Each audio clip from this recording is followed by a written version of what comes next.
On a typical Monday night in our small town, and I decided to make a quick trip to Walmart. The store was nearly empty, the fluorescent lights casting a cold, sterile glow over the aisles. I enjoyed shopping at night, less crowded, quieter, but this night would be different. As I walked through the aisles, picking up a few items, I noticed him for the first time.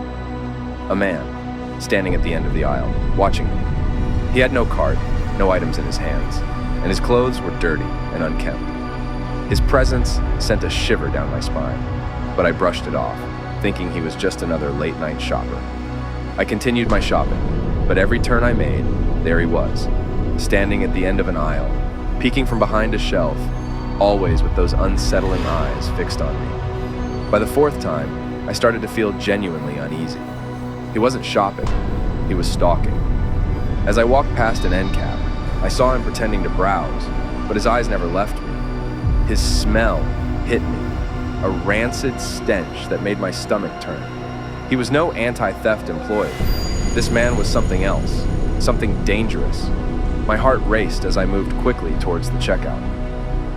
The cashier noticed my panicked state. "Are you all right?" she asked, concern evident in her voice. I told her about the man, glancing around to see if he was still there, but he was nowhere in sight. Maybe I was overreacting, I thought. Maybe he had left. Feeling a bit more at ease, I loaded my groceries into the car and started to drive home. As I waited at a red light, a car pulled up beside me. I glanced over casually, and my heart froze. It was him, the man from the store staring at me with those same cold eyes. Panic surged through me, and I floored the gas pedal, running the red light. There was no traffic. It was a small town and late at night. I glanced in my rearview mirror, expecting him to follow, but he stayed back, watching. As the light turned green, he sped towards me, closing the distance quickly. My hands clenched the steering wheel, my knuckles white. He rammed into the back of my car, sending me skidding off the road. My car hit a ditch and came to a halt. The world spun as I tried to make sense of what had just happened. I looked back, but his car was gone. I called the police, my voice shaking as I explained what happened. They found me minutes later, but there was no sign of the man or his car.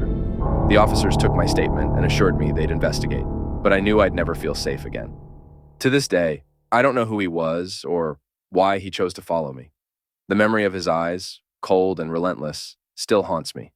I share this story as a warning. Always be aware of your surroundings, especially at night. You never know who might be watching.